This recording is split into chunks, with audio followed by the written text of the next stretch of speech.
എൻ്റെ പേര് ഉണ്ടായില്ലെങ്കിൽ ഞാൻ എന്ത് ചെയ്യും എന്നുള്ളൊരു പേടി ഉണ്ടായിരുന്നു. സെർട്ടൈൻ അല്ലാത്തൊരു കാര്യത്തിലേക്കാണ് ഞാൻ ഇറങ്ങി തിരിച്ചത്. അപ്പോൾ ഒരുപാട് ആൾക്കാർ ഒരുപാട് ചോദ്യങ്ങൾ വന്നിട്ടുണ്ടായിരുന്നു. BEdനെ നോക്കിക്കൂടെ, നെറ്റ് എഴുതിക്കൂടെ, അങ്ങനെയൊക്കെ. ഇവളെന്തിനാ പോകുന്നു, രാവിലെ പോകുന്നുണ്ടല്ലോ, അത് ചോദ്യം ഉണ്ടായിട്ടുണ്ട്. സമൂഹം എന്ന് പറയുന്ന നാടെന്ന് പറയുന്നത് നമ്മൾ നോക്കേണ്ട ആവശ്യമില്ല.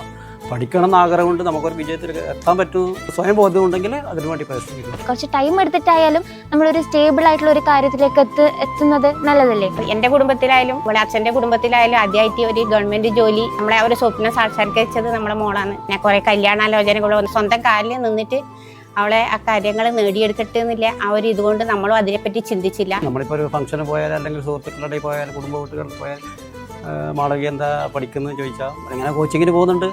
അതെപ്പോൾ കിട്ടാനാ, അതിൻ്റെ ഒരു പരിസമാപ്തിയാണ് ഇപ്പോൾ കാണുന്നത്. നമ്മുടെ കുടുംബത്തിലെ ആദ്യത്തെ സർക്കാർ ജോലിയാണ് ചേച്ചിക്ക്. മോക്ക് ജോലി കിട്ടിയതിന് വളരെയധികം സന്തോഷം. എൻ്റെ മാളവികയ്ക്ക് ജോലി കിട്ടിയത് വളരെയധികം സന്തോഷിക്കുന്നു.